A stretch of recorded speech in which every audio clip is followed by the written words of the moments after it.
ሰላም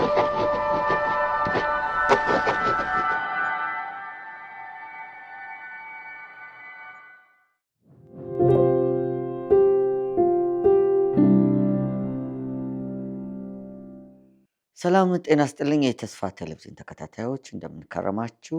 ይህ ከመጽሐፍ ገጾች የተሰኘው ፕሮግራማችን ነው። በዚህ ፕሮግራም ከምናካትታቸው ደግሞ መርሃ ግብሮች አንዱ የገማርያ ጓዳ የተሰኘው መርሃ ግብር ነው።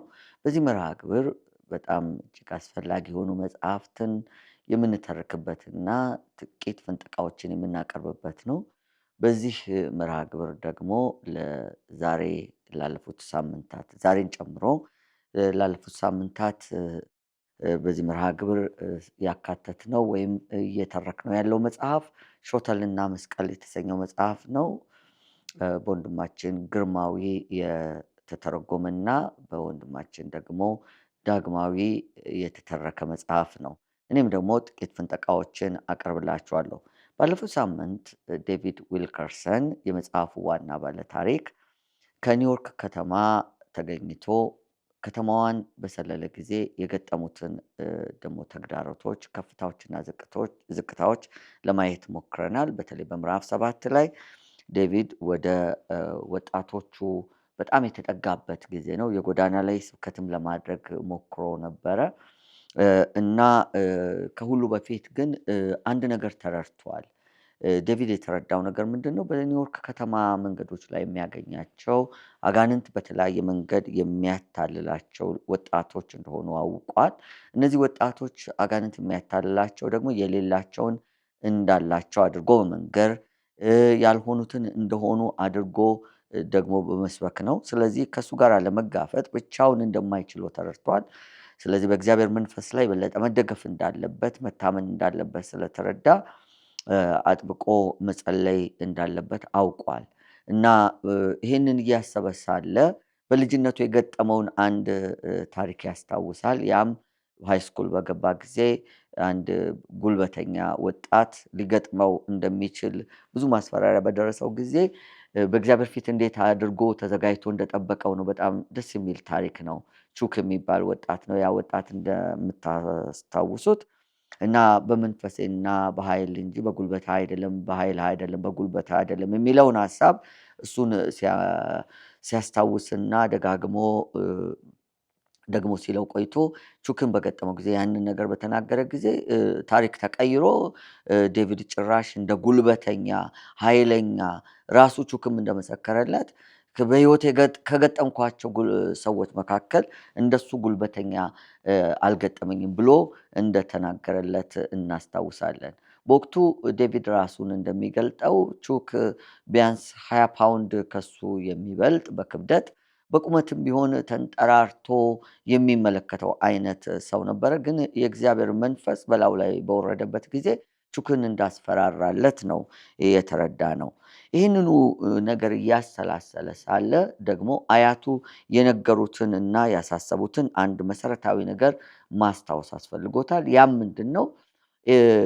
ወንጌልን በሚያገለግልበት ጊዜ የወንጌሉ ማዕከላዊ ስፍራ ወይም እምብርት ላይ ትኩረት ማድረግ እንዳለበት፣ ይሄም ዳግም ውልደት የሚባለው ላይ ትኩረት ማድረግ እንዳለበት ነው ያስታወሰው።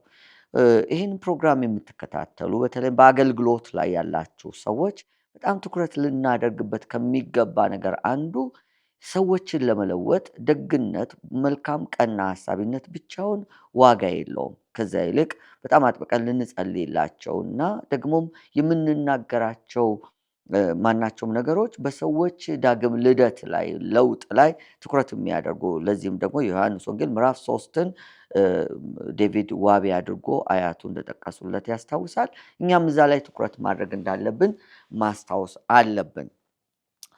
ዴቪድ ይህንን ሐሳብ ይዞ ወደ ከተማው እምብርት ወይም ማዕከላዊ ስፍራ ሄዶ መስበክ እንደጀመረና ከፖሊሶች ተግዳሮት እንደገጠመው፣ ፖሊሶቹ ደግሞ ተግዳሮት መግጠማቸው ተገቢ እንደሆነና ሕገ መንግስታዊ መብቱን አስከብሮ በተመለሰ ጊዜ የአሜሪካ ባንዲራን ሰቅሎ መስበክ እንደቻለ፣ ነገር ግን ወጣቶቹ ወዲያው እንዳልተቀበሉት እንዲሁም ረብሻ እንደነበረ፣ ግን ይህንንም ሲያይ በጣም አጥብቆ እንደጸለየ የእግዚአብሔርን ፊት ደግሞ እንደፈለገ ወዲያው ለውጥ እንደመጣ ያደረጋት አጭር ጸሎት በወጣቶቹ ሕይወት ላይ ለውጥ እንዳመጣ አይተናል።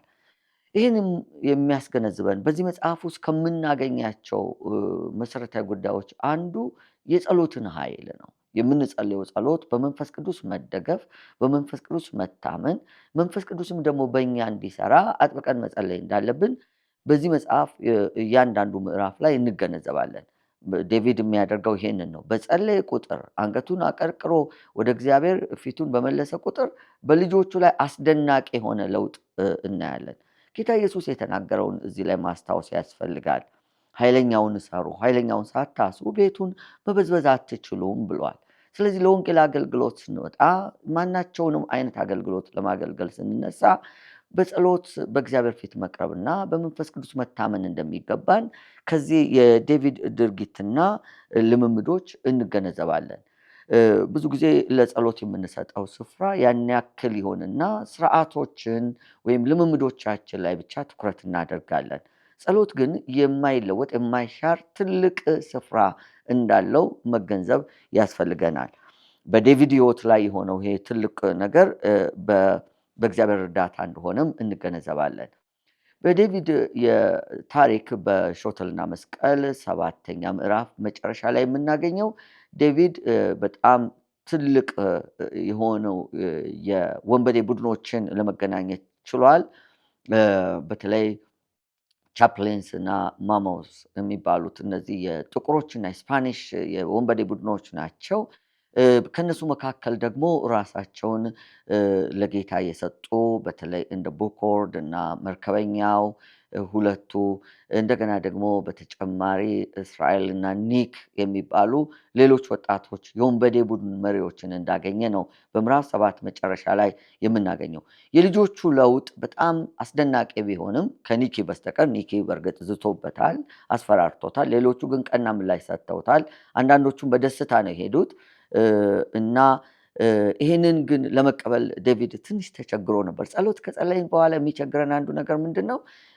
እርግጠኛ ሆነን እንደሰማን እግዚአብሔር እንደሰማን ለውጥ እንደተፈጠረ ማመን ነው እና ይህንኑ ከሙዚቀኛው ጓደኛው ጋር እያወራ ሄዶ ለባለቤቱ ሲነግራት ግን ባለቤቱ ገስጸዋለች። የጸለይከው እኮ እግዚአብሔር ስለሚሰማ ነው። ስለዚህ እንደ ጸለይክ ሁሉ እግዚአብሔር እንደሚሰማ ማመን አለብህ ብላው በዚህ ግሳጼ ነው ምዕራፍ 7ን ያጠናቀቅ ነው። የምዕራፍ 8ን ትረካ ከሰማን በኋላ ካፍታ ቆይታ በኋላ እንደገና ከኔ ጋር እንገናኛለን። መልካም ቆይታ ይሁንላችሁ።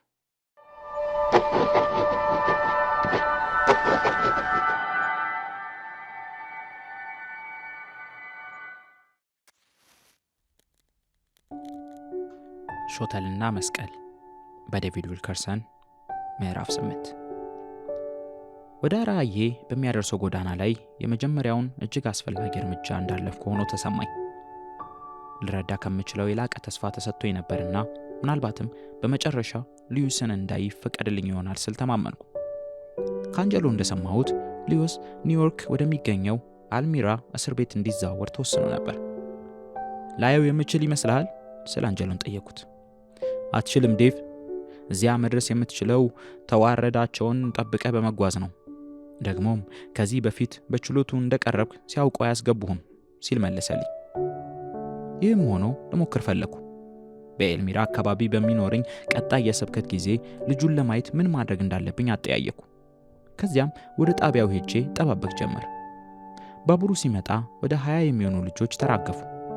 የእያንዳንዱን ልጅ ፊት ብመለከትም ሉዊስ ከመካከላቸው አልነበረም። ልጆቹ ወደ አንዱ ተጠግቼ ሉዊስ አልቫሬዝን ታውቀዋለህ ስል ጠየኩት። እንደማያውቀው ገለጸልኝ። ወደ ፊሊፕስበርግ በመመለስ ላይ ሳለው እነዚህ ልጆች ለማየት የምችል አልመሰለኝም። ምናልባትም ፈጽሞ አላያቸውም ይሆናል። ጌታ ሆይ ይህ ያንተ ፈቃድ ከሆነ የምቀበልበትን ጸጋ ስጠኝ ስል ጸለይኩ። መንፈስ ቅዱስ ያንን በር ቢዘጋም ሌሎች በሮች እየከፈተልኝ ነበር። በ1958 አንድ ሞቃት የጸደይ ምሽት ጫጫታ በሚበዛበት የስፓኒሾች ሰፈር ሳልፍ የዝማሬ ድምፅ ሰማሁ። ምንም እንኳ ግጥሞቹ በስፓኒሽ ቋንቋ የተቋጠሩ ቢሆንም ዜማው መንፈሳዊ ዝማሬ እንደሆነ ለመለየት ቻሉ። በአካባቢው ቤተክርስቲያን ስላልነበር ድምፁ የሚመጣው ከመንገዱ አቅራቢያ ከሚገኘው የድሆች መኖሪያ ይመስል ነበር።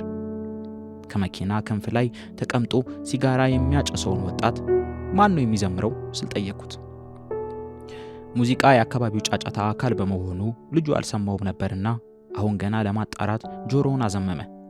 ከዚያም እጁን ወደ አንድ በር ቀስሮ ይሄ የሆነ ቤተ ክርስቲያን ነው ከፎቁ 2ኛው ክፍል አለኝ።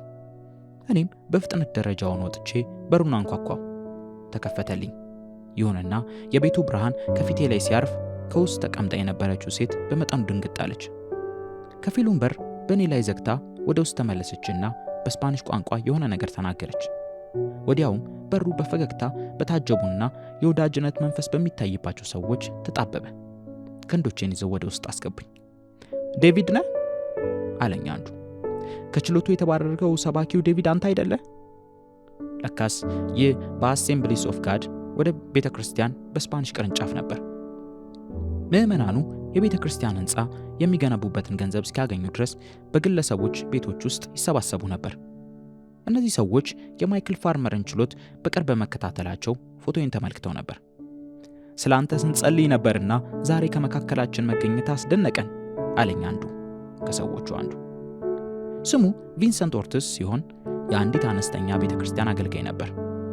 እንዴት ወደ ችሎቱ እንደመጣህ ንገረን ሲል ጠየቀኝ።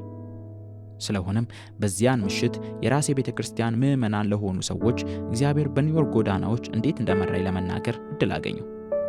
ወንድና ሴት ወጣቶች ከወንበዴዎች ከመጠጥና ከዕፅ ስለተረፏቸው ችግሮች ምን እንደተማርኩ ገለጽኩላቸው።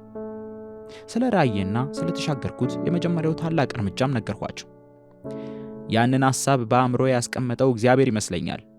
ሁሉንም ነገር እንደገና መጀመር አለባቸው፣ በፍቅር መከበብ አለባቸው ስል ጠቅለል አድርጌ ነገርኳቸው። መንፈስ ቅዱስ እዚያው መንገድ ላይ እንዴት ሊደርሳቸው እንደሚችል ተመልክተናል። ይህ የሚያስደንቅ ጅማሬ ነው። ማን ያውቃል፣ አንድ ቀን የራሳቸው ቤት ይኖራቸው ይሆናል። ስሜታዊነት በጎላበት ሁኔታ እናገር ጀመር። ይህም ወጣቶቹ ለሚጋፈጧቸው ችግሮች ከገመትኩት የበለጠ እንደማስብ አረጋገጠልኝ። ንግግሬን ሲጨርስ እነዚህ ደጋግ ሰዎች የኔኑ ሐዘን ተጋርተው ተገኙ። በመጨረሻም ወደ መቀመጫዬ ሳመራ አያሌ ወንዶችና ሴቶች ይወያዩ ጀመር። ለጥቂት ደቂቃዎች በስሜት ተውጠው ሲነጋገሩ ቆዩና ሪቨረንድ ኦርትዝን ቃል አቀባይ አድርገው ሾሙ። ሪቨረንድ ኦርትዝ ትንሽ ወደፊት ተጠግቶ ነገ ተመልሰው ወደዚህ በመምጣት ሌሎችም አገልጋዮች ባሉበት ገለጻ ልታደርግልን ትችላለህ ሲል ጠየቀኝ። በአዎንታ መለሱለት። በዚህ አይነት እርጋታ አዲስ አገልግሎት ተጀመረ። ይህም እንደ አብዛኞቹ መንፈስ ወለድ ነገሮች ያለ ይፋዊ ምልክቶች በዝግታና በእርጋታ ነበር የተከሰተው። የዚህ ከተማ አድራሻ የት ነው ሲል ጠየቀኝ ሪቨረንድ ኦርትዝ። የግድ አድራሻ እንደሌለኝ መግለጽ ነበረብኝ። ርካሽ የሆቴል ክፍል ለመከራየት የሚበቃ ገንዘብ አልነበረኝም። እንዲያውም የመኝታ አገልጋዬ የመኪናዬ ወንበር ነው አልኳቸው። በሪቨረንድ ኦርትዝ ፊት ላይ እውነተኛ ስጋት አንጸባረቀ።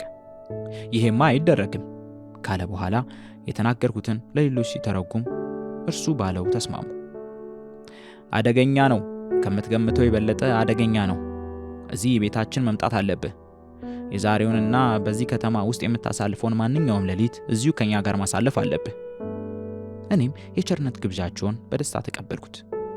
ሪቨረንድ ኦርትዝ ከባለቤቱ ደሊያ ጋር አስተዋወቀኝና ታጣፊ አልጋ ወዳለበት አነስተኛ ክፍል ወሰደኝ። መልካም መስተንግዶ ተደርጎልኝ ስለነበር የጎዳና ላይ ኑሮን የተሰናበትኩበትን ያንን ምሽት በሚገባ ተኝቼ አደሩ። በኋላ እንደተረዳሁት እነዚህ ብሩካን ባለትዳሮች ሕይወታቸውን ለማቆየት ከሚያስፈልገው ውጪ ለራሳቸው የሚጠቀሙት ነገር አልነበረም። ሁሉንም ነገር ለእግዚአብሔር ክብር አሳልፈው ይሰጡ ነበር። ሲነጋ የጠዋቱን ጊዜ በጸሎት አሳለፉ። ወደዚያች አነስተኛ ቤተ ክርስቲያን መድረሴ የአጋጣሚ ጉዳይ እንዳልነበር ተረዳው። ቀጥሎ ምን እንደሚከሰት ምናባዊ ብያኔ ልሰጥ ባልችልም በተቻለ መጠን ልታዘዝ ወደድሁ። መንፈስ ቅዱስ ወደሚያመለክተኝ አቅጣጫ ሁሉ ለመሄድ ተዘጋጀሁ። በጸሎት ላይ ሳለሁ ሪቨረንድ ኦርትዝና ባለቤቱ ስልክ ሲደውሉ እንደቆዩ ገምቻለሁ። ስብሰባው ወደሚካሄድበት የቤተ ክርስቲያን ህንፃ በደረስን ጊዜ ከ65 የስፓኒሽ ማህበረ ምዕመናን የተወከሉ ሰዎች የኔን ንግግር ለመስማት ተሰባስበው ነበር። እኔም ከምስባኩ ላይ ተነስቼ ስቆም ይህ ሁሉ ምን እንደሆነ አላወቅኩም ነበር። ምን ልበላቸው? ለእነዚህ ሰዎች የመናገሩ እድል የተሰጠኝ ለምንድን ነው? ይህም ሆኖ ለመናገር በተነሳው ጊዜ ወደ ከተማይቱ ስላመጡኝ ክስተቶች፣ በችሎቱ ፊት ስለተከናነቡት አፍረትና ግራ መጋባት፣ ብሎም ትካዜ ተረኩላቸው። ከነዚህ ስህተት መሳይ ተግባራት በስተጀርባ ስለነበረው ዓላማም የተረዳሁት እንዳልነበረ ነገርኳቸው። እውነቴን ነው የምላችሁ፣ ከዚህ ቀጥሎ ምን እንደምሰራ እንኳን አላውቅም። የፎርት ግሪኑ ገጠመኝ ምናልባትም በአጋጣሚ የተከሰተ መልካም ዕድል ይሆናል። ከዚህ በላቀ ሁኔታ የሚቀጥል ስለመሆኑ የማውቀው የለኝም። ስብሰባው ከመጠናቀቁ በፊት 65ቱ አብያተ ክርስቲያናት ጉዳዩ የአንድ ጊዜ ገጠመኝ መሆን አለመሆኑን የሚያረጋግጥ የተግባር ዕቅድ ይዘው ወደ መድረኩ መጡ። በመሆኑም በአንድ ጊዜ እጅግ በርካታ ወንበዴዎችን እንዳገኝ በኒውዮርክ የድብድብ ማዕከል በሆነው ቅዱስ ኒኮልስ ስታዲየም ለታዳጊ ወጣቶች ስብሰባ ለማዘጋጀት መሻታቸውን ገለጹልኝ። እኔ ግን አመነታው። በመጀመሪያ ደረጃ በርካታ ሕዝብ መሰብሰቡ ትክክለኛ አቀራረብ ስለመሆኑ እርግጠኛ አልነበርኩም። የገንዘብ ጉዳይ ደግሞ በጣም ተግባራዊ ችግር ነው። ትልቅ አዳራሽ ለመከራየት ብዙ ሺህ ዶላሮች ይጠይቃል አልኳቸው። በዚህ ጊዜ ብዙ ጫጫታ ይሰማ ጀመር። አንድ ሰውዬ የሆነ ነገር እየተናገረ ብድግ ብሎ ቆመ። መጨረሻ ላይ ስለሰማሁ ዴቭ፣ ምንም ችግር የለም፣ ሁሉም ነገር ይስተካከላል እያለ ነበር።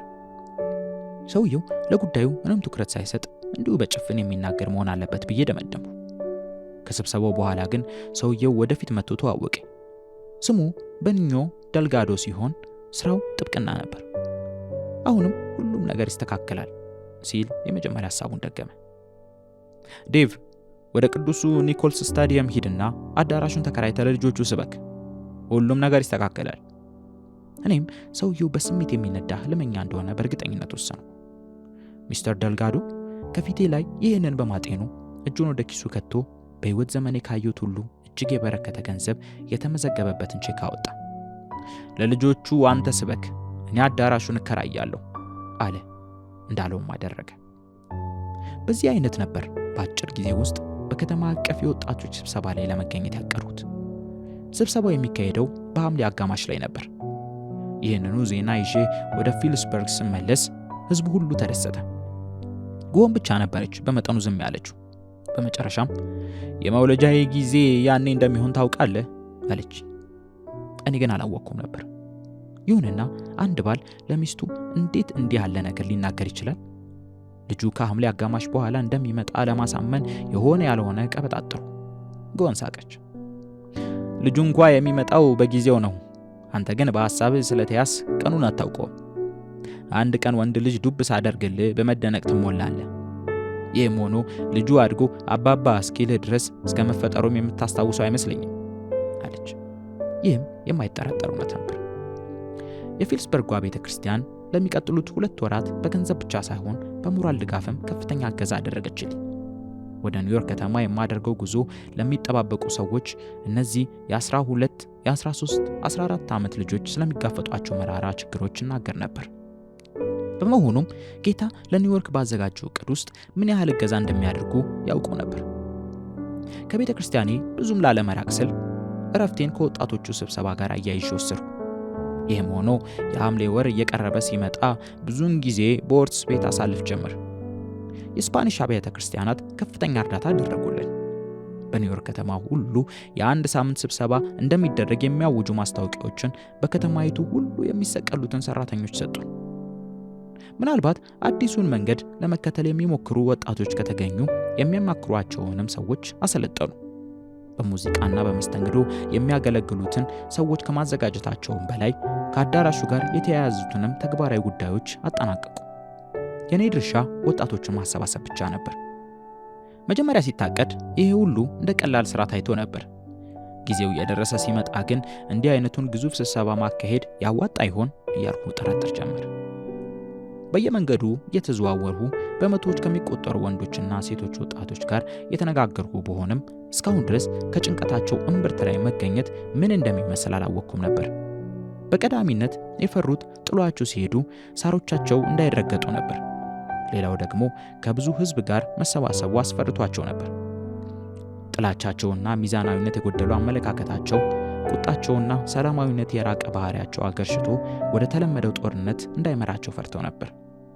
ከሁሉም የሚገርመው ከስብሰባው አዳራሽ አንዳች የሚያስለቅስ ነገር እንዳያጋጥማቸው ፈርተው ነበር። ቀስ በቀስ እነዚህ ወጣቶች እንባን ምን ያህል እንደሚጠሉ ለመረዳት ቻሉ። ማልቀስን ለምን እንደሚጠሉ ደጋግሜ ስጠይቃቸው ጠንካራው ብቻ በሚኖርባት ዓለም ለቅሶ ለእነርሱ የለስላሳነት፣ የደካማነትና የሕፃንነት ምልክት እንደሆነ ገለጹልኝ። ይህም ሆኖ አንድን ሰው ለማድረግ እንባዎች ምን ያህል ሚና እንደሚጫወቱ ከቤተ ክርስቲያን ስራዬ አውቀው ነበር። እንዲያውም የእግዚአብሔር ዳሰሳ በእንባ ጠብታዎች ይለያል የሚል ሕግ ለማስቀመጥ እችል ነበር። ወደ ውስጣዊው እኛነታችን መንፈስ ቅዱስ በደረሰ ጊዜ ሁሉ ምላሹ ለቅሶ ነበር። ይህንን ከአንዴም ብዙ ጊዜ አይቼዋለሁ። ከማልቀስ ይልቅ ማንባት ሊባሉ የሚገባቸው ነፍስን የሚያንቀጠቅጡ እሪታዎች። ይህ የሚከሰተው የመጨረሻው ግርዶች ተጥሎ ራስህን ለጤንነትና ለሙሉነት አሳልፈ ስትሰጥ ነው። ይህም ሲሆን ከዘመነ ክርስቶስ ጀምሮ ልደት ተብሎ የሚጠራውን አዲስ ባህሪ ያስከትላል። ክርስቶስ ራሱ ዳግመኛ ልትወለዱ ያስፈልጋችኋል ብሏል። የሚገርመው ታዲያ በዚህ አዲስ ልደት ትምህርት ላይ ደስታ የሚገኝ ሲሆን ደስታው የሚገለጸው በእንባ መሆኑ ነው። እነዚህ ወጣት ወንዶችና ሴቶች ከእግዚአብሔር ጋር ከተገናኙ እንደሚያለቅሱ የነገራቸው ማን ነበር? በእርግጥ ፍርሃታቸውን የሚገልጹበት የራሳቸው መንገድ ነበራቸው። ከዚህ በፊት ወዳገኘኋቸው የወንበዴ ቡድኖች ማለትም ሪበልስ፣ ተታወ፣ ቻፕሌንስ፣ ማውማው በመሄድ ወደ ወጣቶቹ ስብሰባ እንዲመጡ ጋበዝኳቸው። የሁላቸውም ችግር አንድ አይነት ነበር። ሰባኪው እንዳታናደኝ፣ እንዳታስለቅሰኝ የሚል። ምንም እንኳ በሁሉም ስፍራ አንድ አይነት ያልታወቀ ፍርሃት የነገሰ ቢሆንም ከተለመደው ጋር መጣበቅና ተመሳሳይ የለውጥ ተቃውሞ ይስተዋል ነበር። የስብሰባውን ዜና ለማድረስ ወደ ተታዎቹ ቤት ደርሼ ከተመለሱ በኋላ አንድ ቀን የኦርትስ ቤት ተንኳኳ። ወይዘሮ ኦርትስ ቅንድቦቿን ከፍ አድርጋ ባለቤቷን ተመለከተች። እርሱም ቀጠሮ የሰጠው ሰው እንዳልነበረ ለመግለጽ ራሱን በአሉታ አነቃነቀ። ወይዘሮ ኦርትስ ስጋ ትከትፍና የነበረውን ቢላዋ አስቀምጣ ወደ በሩ አመራች። ማርያ ነበረች። ገና ወዳለንበት ክፍል ስትገባ ብዙ ሄሮይን እንደወሰደች አውቅ ነበር። አይኖቿ ጤናማ ያልሆነ ብርሃን ይረጩ ነበር። እጆቿ በመንቀጥቀጥ ላይ ሲሆኑ ጸጉሯ ፊቷን ሸፍኖት ነበር። ግቢ ማርያ አልኋት ብድግ ብዬ በመቆም። ማርያ ወደ ክፍሉ ማዕከላዊ ስፍራ ደረሰችና የወንበዴ ቡድኗን ለምን ለመከፋፈል እንደምፈልግ በቁጣ ጠየቀች። ምን ማለትሽ ነው ማርያ ስትል ጠየቀቻት ደሊያ ኦርትስ። እዚህ መታችሁ ልጆቹን ወደ ቤተ ክርስቲያን መውሰዳችሁን አውቄያለሁ። ልትከፋፍሉን ትፈልጋላችሁ ስትል መለሰች። ቀጥሎም ትረግመን ጀመር። ቪንሴንት ኦርትስ መጀመሪያ ለመከላከል ከወንበሩ ቀና ካለ በኋላ ተመልሶ በመደላደል ቀጤ ማርያ፣ መንገድ ላይ ወጥተሽ ከምትጮሂ እዚሁ የምትዩን በይን አለ። ከኦርትስ ልጆች አንዱ ወደ ክፍሉ ሲገባ ወዲያውኑ ደሊያ ሄዳ ከጎኑ ቆመች። በዚያች ቅጽበት ማርያ ፈጠን ብላ ደሊያ የስጋ መክተፊያ ቢላዋ ወደ አስቀመጠችበት ጠረጴዛ አመራች። ወዲያውም ቢላዋውን ከእጁ አስገባች። ደሊያ በፍጥነት ዘላ በማርያና በልጁ መሃል ገባች። ቪንሴንትም ወደዚያው ይሮጥ ጀመር። ማርያ እዚያው ሁን ስትል ታለቅስ ጀመር። ልጅቱ ቢላዋን በራሷ አንገት ላይ ስለመዘዘች ቪንሴንት ካለበት ስፍራ ቆመ። የራሴን ጉሮሮ ልቆርጥ ነኝ። አሁን ራሴን እንደ አሳማ ዘር ታዩኛላችሁ ስትል ቀጠለች። በክፍሉ ውስጥ የነበረን ሁላችንም የዚህ ሁሉ ቀውስ ምንጭ የሆነውን የጽንሱስ አደገኛነት እናውቅ ነበር። ደሊያ ማርያ ወደፊት ስለምታሳልፈው ረጅምና ውብ ሕይወት ፈጠን እያለች ትናገር ጀመር። ማርያ እግዚአብሔር ይፈልግሻል ስትል እየደጋገመች ተናገረች። ደሊያ መናገሯን ሳታቆም 5 ደቂቃ በሚሆን የጊዜ ገደብ የማርያ ቢላዋ ቀስ በቀስ ከአንገቷ ዝቅ እያለ መጣ። በመጨረሻም እነሆ ከእጇ ጋር ወደ ዳሌዋ ወረደ። በዚህ ጊዜ ደሊያ ወደ ማርያ እየቀረበች ሄዳ በመጨረሻም ቢላዋውን ዘላ አስጣለቻት። ቢላዋው ከወለሉ ላይ ወድቆ እየተንኳኳ ይሽከረከር ጀመር። ልጁም ለቅሶውን ተያያዘው። ማርያ ቢላዋዋን ደጋግማ ለመያዝ አልሞከረችም። ከክፍሉ ማዕከላዊ ስፍራ ጸጥ ብላ ቆመች። ምንኛ ታሳዝን ነበር። ወዲያው ደግሞ ታቃስት ጀመር። ፊቷን በእጆቿ ሸፍና እኔ መውጫ የለኝም፣ ታስሬያለሁ፣ መውጫ የለኝም ስትል አለቃቀሰች። ለምን ለእግዚአብሔር ዕድል አትሰጪውም ስል ጠየቅኳት። የለም እሱ ለኔ አይደለም። እሺ ባይሆን ሌሎቹ ልጆች ይምጡ። እስኪ አስቢ፣ ምናልባት ጊዜው ሳያልፍ በፊት የመውጫ መንገድ ያገኙ ይሆናል። ማርያ ቀና አለች። ወደ ቀልቧ የተመለሰች ትመስላለች። ትከሻዋን ሰበቀችና ጥሩ ትርኢት ካላችሁ ስትል መለሰች። ይህን ካለች በኋላ ፊቷን ወደ በሩ አዙራ ከኦርትዝ ቤት ወጥታ ሄደች፣ ቀና ብላ ዳሌዋን እያስጨፈረች።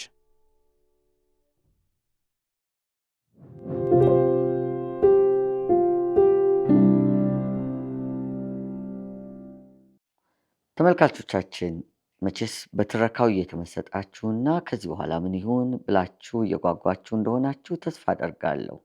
ይህ መጽሐፍ በዚህ መጽሐፍ ላይ ያለው ባለ ታሪክ ዴቪድ ዊልከርሰን፣ በታሪክ ውስጥ የተካተቱት ሌሎችም ሰዎች እጅግ የሚመስጥ ታሪክ ያላቸው ናቸው። የብዙዎቻችን ሕይወት የነካ ታሪክ ነው። ዘመን ዘለቅ የሆነ ታሪክ ነው።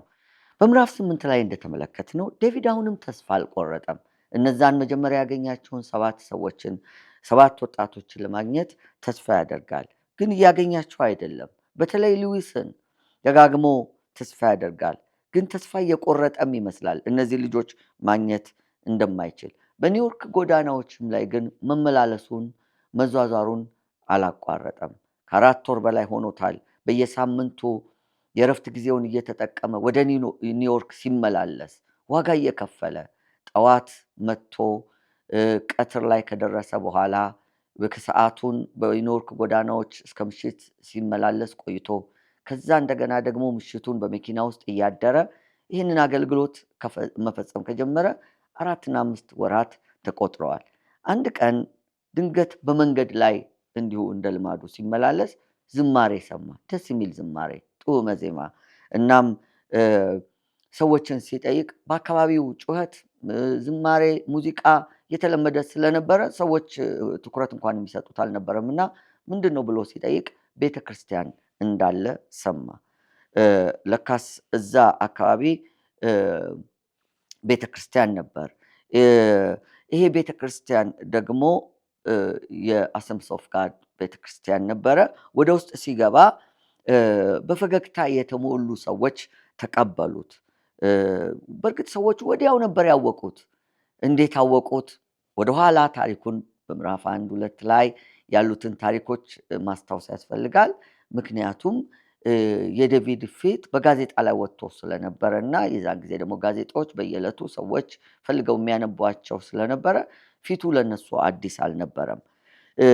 በጣም የሚደንቀው ነገር እነዚህ ሰዎች ስለ ዴቪድ አጥብቀው ይጸልዩ ነበር። ለማግኘትም አንዳንዶቹ ፍላጎት ነበራቸው።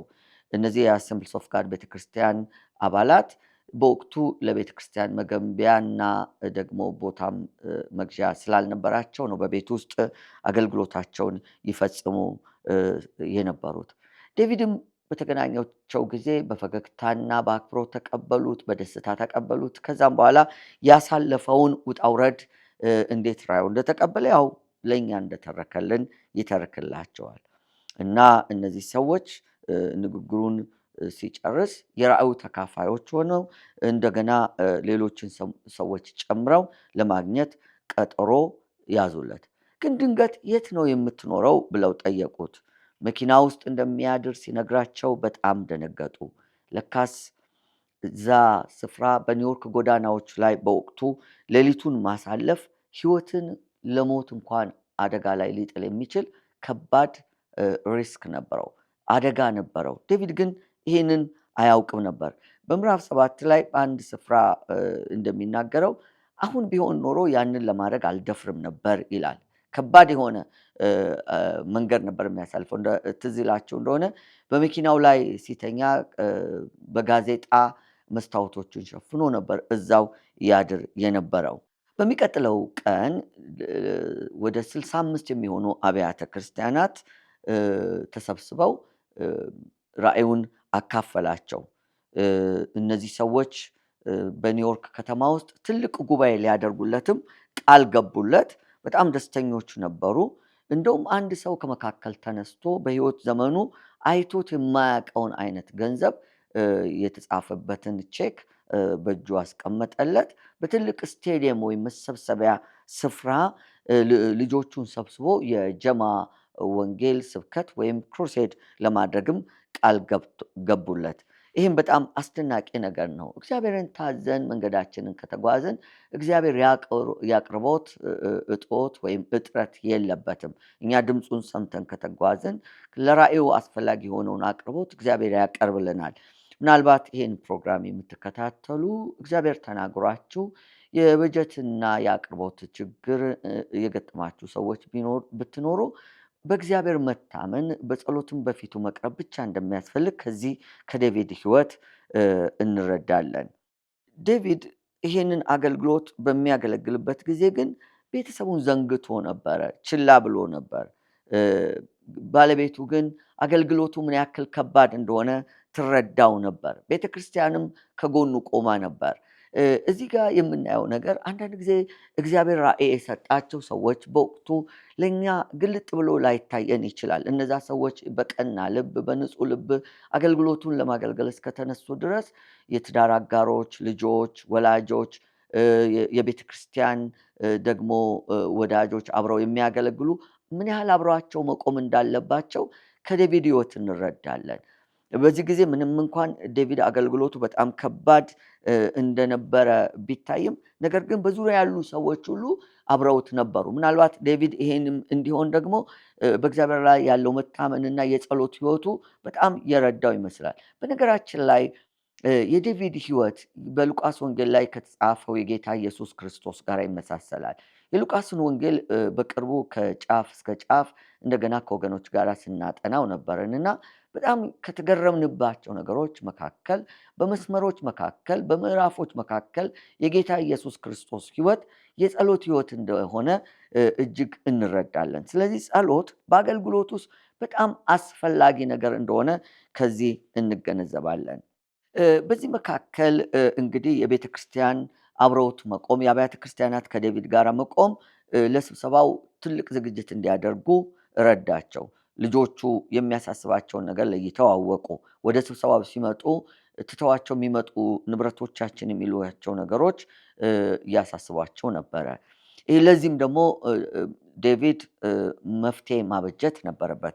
ከሁሉም ይልቅ ልጆቹ ዴቪድን ወደሱ ለመምጣት ፈቃደኛ ቢሆኑም ዴቪድ እንዳያናድዳቸው እንዳያስቆጣቸው ከምንም በላይ ደግሞ እንዳያስለቀሳቸው አጥብቀው ያሳስበውታል። ለምንድን ነው ማልቀስን የሚፈሩት እነዚህ ልጆች የተባለው እንደሆነ ማልቀስ በወቅቱ በእነሱ መካከል የሽንፈት፣ የውርደት፣ የዝቅተኝነት ደግሞ መገለጫ ተደርጎ ይታሰብ ስለነበረ ነው። ይህንን ማድረግ ልጆቹ አይፈልጉም። ስለዚህ እንዳታናድደን፣ ደግሞ ሳሮቻችንን ምን አድርገን እንሄዳለን፣ እንዳታስለቅሰን የሚል ማስጠንቀቂያ ይሰጡት ነበር። ዴቪድ ግን በዚህ መካከል እንባ ምን ያክል አስፈላጊ እንደሆነ ይረዳ ነበር። ወገኖች ሆይ እንባዎች ብዙ መልእክት አላቸው። መነካትን፣ በእግዚአብሔር ላይ መደገፍን፣ አቅመቢስነትን፣ በመንፈስ ቅዱስ ያለንን ተስፋ የምንገልጥባቸው ናቸው። እውነተኛ መነካት ብዙ ጊዜ እንባ አለ። ጌታ ኢየሱስ ራሱ በምድር ላይ ሳለ አልቅሷል። ጳውሎስም በብዙ እንባ በተለይ በፊልጵስዩስ መጽሐፍ በዛ ደስታ በሞላበት መጽሐፍ ውስጥ እንኳን ሳይቀር በብዙ እንባ የተናገረባቸውን ክፍሎች ነበሩ። በቤተ ክርስቲያን ውስጥ እንባዎች ብዙ ጊዜ ያስፈልጋሉ። ከእንባ ጋር የሆኑ ጸሎቶች ያስፈልጉናል። መነካታችንን በእንባ የምንገልጥባቸው ውብ ጊዜ ቢኖሩን መልካም ነው። ምናልባት አንዳንዶቻችን እንባዎቻችን ደርቀው ሊሆን ይችላል። ምናልባት ሳንነካ ቀርተን ቢሆንስ? ቆም ብለን ማሰብ አለብን። ቀጣዮቹ ምዕራፎች ላይ የእንባን ትርጉም በሚገባ እናየዋለን። በዚህ ጊዜ ግን አንድ ተግዳሮት ዴቪድ ይገጥመዋል። ይሄውም ምንድን ነው? አንዲት ሴት በመጽሐፉ መጀመሪያ ምዕራፎች ላይ የምናገኛት አንዲት ወጣት ሴት ድንገት ዴቪድ ወዳረፈበት ቤት ትመጣለች። በነገራችን ላይ ዴቪድን የተወደዱ ቅዱሳን አሳርፈውት ነበር፣ ቤት አዘጋጅተውለት ነበር። እዛ ቤት ነው ማርያ የምትባል የሴቶች ወንበዴዎች መሪ የሆነች ሴት ድንገት የመጣችው። ማርያ ደግሞ በአንድ ዴቪድ መጀመሪያ የመጀመሪያ ወንበዴ ቡድኖችን ካገኘ በኋላ በእነሱ ጠቋሚነት ሄዶ የጎበኘው የወጣት ወንበዴዎች መኖሪያ ስፍራ ላይ እንዴት በአደንዛዥ እጽ ስትሰቃይ እንደነበረች ማርያን እናስታውሳለን። እነዚህ ቤተሰቦች ሚስተርና ሚስ ኦርትዝ የሚባሉ ቤተሰቦች ዴቪድን ተቀብለውት ነበረ እና ድንገት እነሱ ቤት ነው የመጣችው። ስፓኒሾች ናቸው፣ እሷም ስፓኒሽ ናት እና መታ ቤት ውስጥ በቀጥታ ትገባለች። በቁጣ ነው የመጣችው እና ቤተሰቡ ለአደጋ በሚያጋልጥ መንገድ ነው የመጣችው እንዳያችሁት እና አስደንጋጭ ነበር ያደረገችው ነገር። በዚህ ምክንያት ሽብር ነበረ። በኋላ ላይ ግን ልቧ እንዴት ተስፋ በመቁረጥ የተሞላና ራሷን ለመጉዳት ጭምር እንዴት እንደፈለገች በኋላም ደግሞ እንዴት ያለ ንግግር እንዳደረገች እናያለን። በዚህ ሁሉ የማርያን ተስፋ የቆረጠ ህይወት እና ደግሞ ተስፋ የሚፈልግ ህይወትን የሚሻ ማንነት እንገነዘባለን። ማርያ ይሄ ተስፋ ያገኛት ይሆን? መጽሐፉን አብረን ከተከታተልን ልክ እንደ ሌሎቹ ታሪኮች ሁሉ የማርያም ታሪክ በምዕራፎች መካከል ተደጋግሞ የሚመጣ ስለሆነ በልባችን ውስጥ ደግሞ እንድናኖራትና ፍጻሜዋን እንድንከታተል አሳስባቸዋለሁ። የነበረን ቆይታ መልካም እንደነበረና በብዙ እንደታነጻችሁበት ተስፋ አደርጋለሁ። ሳምንት በተመሳሳይ ፕሮግራም እስክንገናኝ ድረስ ቸርን ሰንበት። መልካም ቆይታም ይሆንላችሁ። ተባረኩ።